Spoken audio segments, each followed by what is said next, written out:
En la actualidad, la enfermedad péptica la hemos limitado a la enfermedad ulcerosa péptica y en parte a la gastritis, porque también las gastritis son de diferentes tipos y de diferentes etiologías. Entonces, por eso es que les pongo ácido, úlcera, Helicobacter pylori y el tratamiento médico que habitualmente se da. ¿Qué creen que sucedía antes? Bueno, más adelante se los voy a comentar, pero debemos nosotros saber que nosotros podríamos producir de 2 a 3 litros de ácido clorhídrico al día y que el pH del ácido clorhídrico anda oscilando por ahí de 0 y en el jugo gástrico por ahí de 1. Por eso es que cuando nosotros vimos enfermedad por reflujo, cuando el pH baja de 4, está rumbo a 3, entonces pues tenemos un contacto en el esófago con lo que viene del estómago que pues le hace daño al esófago. Entonces, el ácido clorhídrico tiene la característica de desnaturalizar proteínas, tiene un efecto antibacteriano. Por eso es que a los pacientes a los que se les da inhibidor de bomba de protones hace que tenga menos acidez en el estómago. Y entonces el efecto bactericida del estómago, o sea, nosotros siempre estamos defendidos desde la boca contra las bacterias, ¿no? Y no es que estemos proclives a hacer que se reproduzcan, sino más bien a inhibir o sea, que no se reproduzcan y que se mueran al entrar, porque si no estaríamos muertos nosotros por anticipado, ¿no? Entonces el ácido clorhídrico es una de nuestras principales barreras antibacterianas, ¿no? Y entonces también su presencia y su activación activa una enzima, pues, que es la pepsina, el pepsinógeno haciendo que se convierta en pepsina. Y ahí les ubico al lado derecho en esta diapositiva, en el último recuadro, en el último cuadrito, a donde dice úlcera duodenal, úlcera gástrica, síndrome de Sohn-Ligher-Ellison y esofagitis por reflujo. Y algunas personas no aceptan que la gastritis esté directamente ubicada como enfermedad péptica, ¿no? Entonces, quería yo hacer un repasito rápido sobre lo que se refiere a, a las diferentes células que existen en el estómago y al sitio donde están. Entonces, por ejemplo, de hecho, el estómago, pues no es una bolsa que mezcla alimento y lo avienta, ¿no? Que tiene función motora nada más, esa es una de tantas. Incluso en la parte del cuerpo y fundus es más de mezclar y de estar pues medio guardando. En la parte del antro, que es, tiene una musculatura un poco más fuerte, hace una especie de acción de triturar, como si estuviéramos aplastando nosotros una plastilina en la mano, por decir así, pero pues lo que tenga de contenido en su momento. Y también sabemos nosotros que existe la gran cantidad de células, que son las células que se conocen como parietales, que ocupan, prácticamente las hay en todo el estómago, pero principalmente las hay en el antro y en el fundus. Entonces, perdón, más hacia el cuerpo y al fundus, cuerpo y fundus. Cosa que si hablamos nosotros de las células G, las productoras de gastrina, se encuentran más en el antro.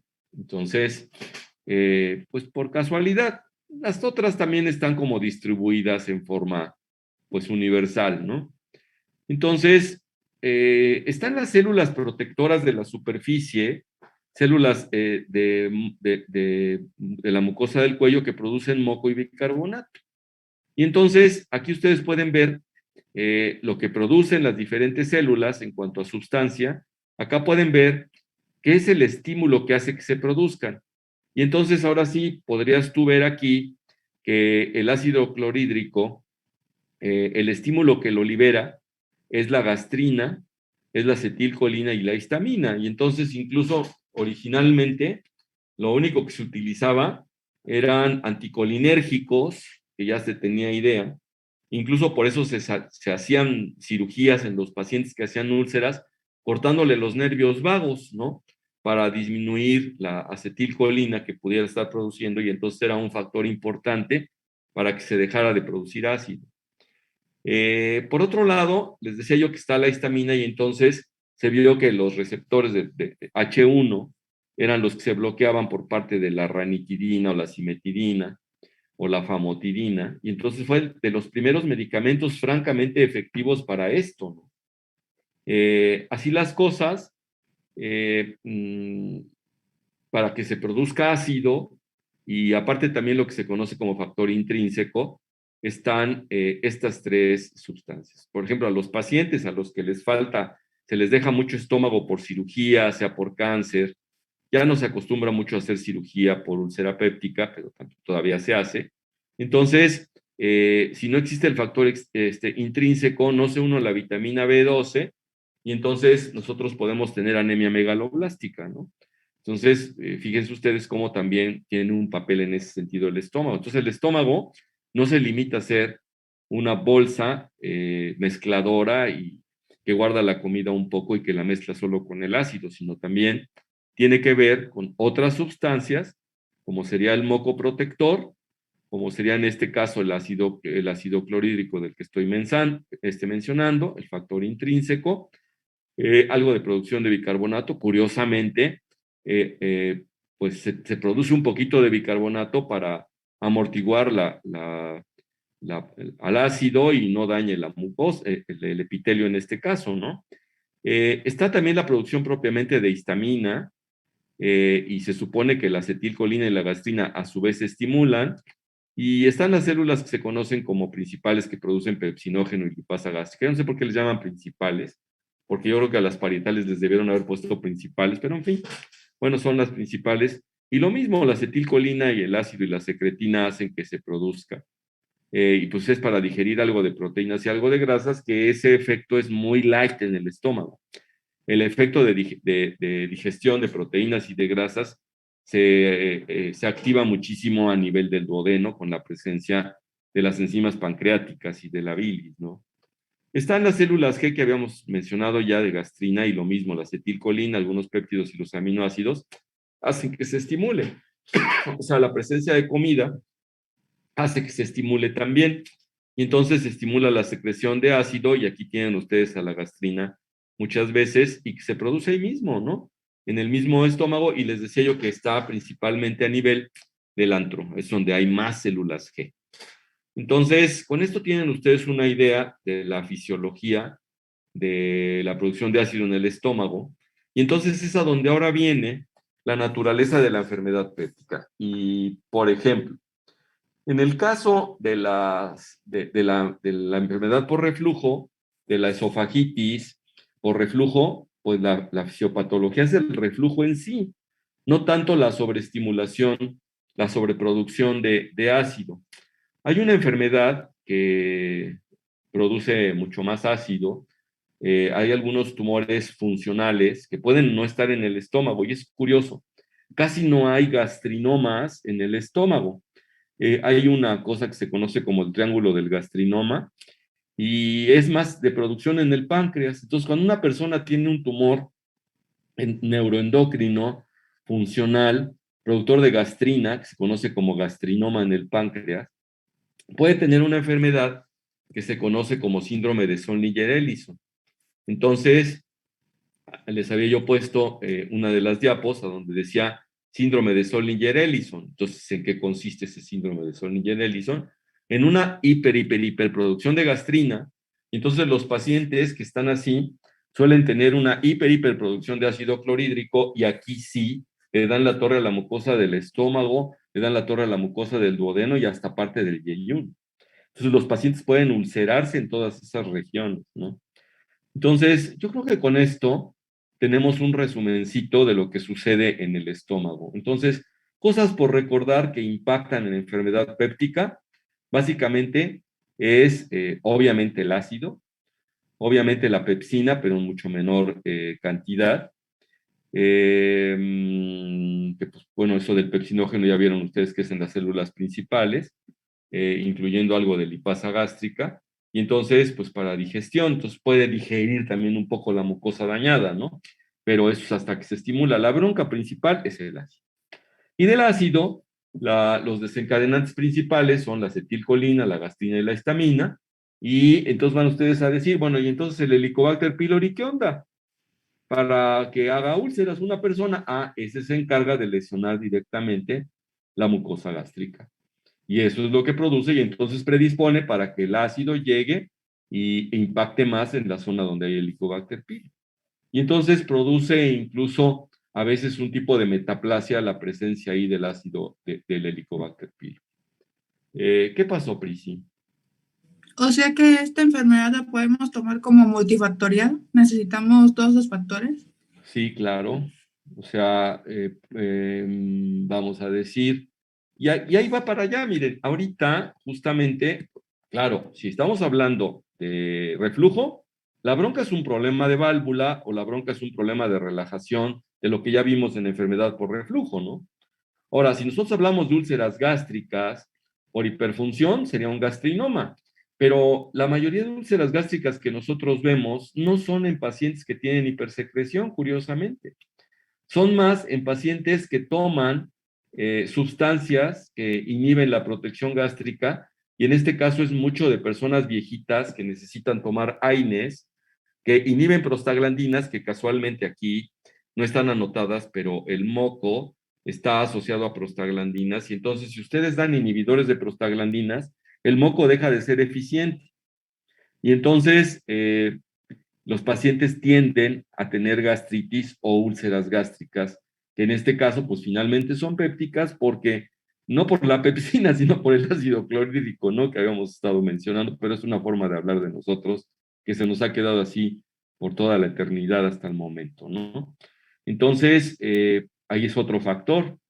Y los únicos pacientes que están asociados a hipersecreción, verdaderamente a hipersecreción, que es la causa principal, es la úlcera duodenal.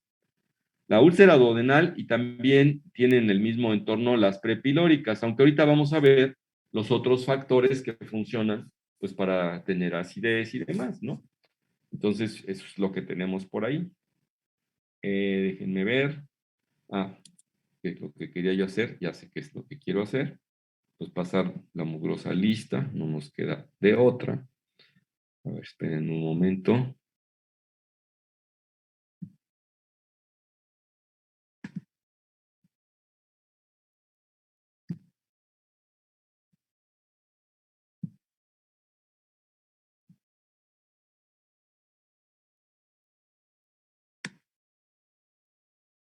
Normalmente cuando ya faltan 13 clases para terminar el curso, puedo no pasar lista porque pues son más o menos 15, 18 faltas que les quitaría el derecho. Y si no las tienen, solamente les paso lista o estoy atento a los que ya están acercando. Pero si no, pues no. Y eso me permite reposar. ¿Cómo me choca pasar lista? Pero tenemos que pasar lista. Bueno, Juliet Villanueva, Yo, doctor, presente. Alan Victorio, Presente, doctor. Alan Teles, Presente, doctor. Gil, Presente, doctor. Aldo, Presente, doctor. Mariana, Presente, doctor. Gabriela Romero, Presente, doctor. Idalid, Presente, doctor. Emanuel, Presente, doctor. Mari Carmen, Presente, doctor. Silvia, Presente, doctor. Stephanie,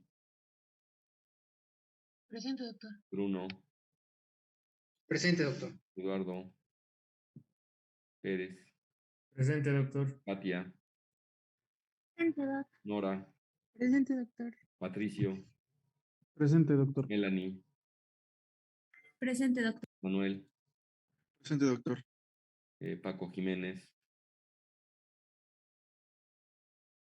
José Francisco Jiménez Domínguez, Juan Presente. Islas, Axel Huerta, Presente. Gloria Hernández, Buenos días. Presente, doctor. Darío Guzmán, Presente, doctor. Pau González, Presente, doctor. Eli González, Presente, doctor. Norma González, Wendy Garita, Presente, doctor. Carlet, Presente, doctor. Ryan, Julio de la Rosa, Presente, doctor. Iván de la Cruz, Presente, doctor. Priscila Chávez, Presente. Jesús Calixto, Telma Cadena, Presente, doctor. Brandon Cabrera, Karen Barbosa, Presente, buenos días. Paola Báez, Presente, doctor. Karen Vadillo Buenos días, presente. y Mariana Albarrán.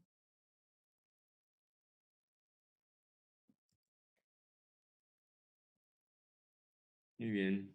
Bueno, entonces, pasando al siguiente punto, cuando hablamos ya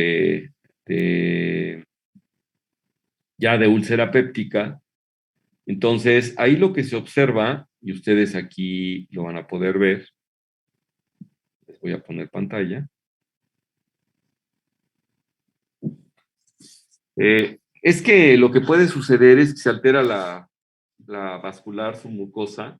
Incluso aquí les voy a comentar también que a los consumidores de cocaína han hecho que veamos nuevamente úlceras, sobre todo a nivel prepilórico, y que incluso sangrantes. Yo tuve una experiencia por ahí con un chico, bueno, ya ni tan chico, ya andaba como treintón para entonces, que hizo un sangrado tubo digestivo masivo y había sido porque era consumidor de cocaína, se le había pasado la mano esos días, genera isquemia, entonces hay alteración vascular en la zona. Y todos son los cambios isquémicos de la mucosa. Y hay un desequilibrio entre los factores protectores y agresores de la mucosa gastroduodenal. Entonces, precisamente los factores protectores, está el moco gástrico, el bicarbonato que se produce, las uniones celulares que estén bien, que no estén afectadas, las prostaglandinas que les había yo mencionado que tienen mucho que ver con el moco gástrico, una respuesta inmune, la reparación celular que sea eficiente y algunos efectos antioxidantes. Y en el caso de agresores está el ácido de la pepsina, un flujo sanguíneo bajo, inflamación, el Helicobacter pylori y el uso de antiinflamatorios no esteroideos, ¿no? Entonces, son los factores agresores, como para que hagamos nosotros enfermedad péptica. Entonces, observen ustedes acá, vamos ahora a limitar, vamos a quitarnos de la mente que la enfermedad por reflujo es enfermedad péptica, aunque está asociada, ya sabemos por qué, pero principalmente son la manifestación ulcerosa, la que nos va a llevar a hacer el diagnóstico preciso. Entonces, precisamente acá yo les mencionaba, ¿qué creen que nos sucedía? Porque en la actualidad una de las causas principales de la enfermedad ulcerosa péptica es el Helicobacter pylori. Entonces, bueno, miren ustedes lo que pasa. Hay diferencias entre úlcera gástrica y úlcera duodenal. La etiopatogenia es diferente. Entonces, la úlcera gástrica se ve más en personas de edad avanzada que la duodenal. Las células parietales, la cantidad se observa aumentada varias veces en úlceras duodenales. Entonces, ¿qué quiere decir? Que la causa de la úlcera duodenal principalmente es una mayor cantidad de ácido. Entonces, la secreción ácida basal nocturna está muy aumentada y la máxima muy aumentada en pacientes que tienen úlcera duodenal, y en los de gástrica está normal o disminuida. Entonces, aunque el ácido participa, pero no es la principal causa de las úlceras en este caso. En el caso de la defensa de la mucosa, en la úlcera duodenal no está afectada y en la úlcera gástrica está disminuida, está alterada. Entonces aquí es la principal causa de úlceras gástricas, la afección de la mucosa gástrica y el mecanismo de defensa. La presencia del Helicobacter pylori está en ambos sitios, está en ambos casos e incluso prácticamente se recupera de 90 a 95% en duodenal y en la gástrica al 70%, curiosamente. Ahora, normalmente el Helicobacter pylori es curioso, no se acostumbra tanto a estar tomando biopsias en el duodeno, se toman principalmente en el estómago y el hábitat principal del Helicobacter pylori es en el estómago y no en el duodeno, curiosamente. Pero se produce una mayor cantidad en un momento dado de ácido. El Helicobacter pylori quiere alcalinizar el estómago, pero el balance final es que va a producirse más ácido, precisamente por estímulo. Uno de los principales estímulos para que se produzca más ácido es la alcalinidad. Por eso es que no se acostumbra mucho a las personas darles bicarbonato, porque estimulan más en forma de rebote la producción de ácido. Entonces yo no puedo olvidar a mi abuelito, que siempre se tomaba su bicarbonato. Yo no sé si padecía de agruras, tenía reflujo o tenía gastritis, la verdad lo ignoro. Finalmente, en los últimos, pues bueno, él antes de morir tuvo un sangrado tubo digestivo. pero yo creo que ya lo hizo por isquemia el pobrecito, ya estaba ancianito, ya. Yo creo que rebasaba los 90 años mi abuelo, estaba muy disminuido porque había tenido un EBC, eso sucedió hace muchísimos años, yo estaba como de 14 años cuando falleció. Entonces, mi abuelo materno. El vaciamiento gástrico, por ejemplo, en el caso de úlceras duodenales está aumentado y en el de gástrica no tiene ningún efecto en ese sentido. Sí podemos observar en pacientes que tienen retraso en el vaciamiento gástrico con un leve aumento de posibilidad de úlcera gástrica, aunque no se menciona aquí. Y el pepsinógeno se encuentra aumentado un poco más en la úlcera gástrica que en la úlcera duodenal. No les mencionaba yo aquí que los pacientes que tienen hipergastrinemia producen más ácido, excepción hecha de los que utilizan inhibidores de bomba de protones. ¿Por qué? Porque el inhibidor de bomba de protones disminuye, aumenta el pH, disminuye la acidez, pero es un estímulo para la producción y entonces aumenta la gastrina. Pero los pacientes que no toman esto, los que tienen úlcera duodenal tienen aumentada la gastrina. Entonces aquí pueden ustedes observar que la fisiopatología, la fisiopatogenia de ambas úlceras es distinta. Entonces lo que podemos quedarnos en mente es que la producción más alta de ácido es en las úlceras duodenales y el problema de protección de barrera es en las úlceras gástricas, ¿no?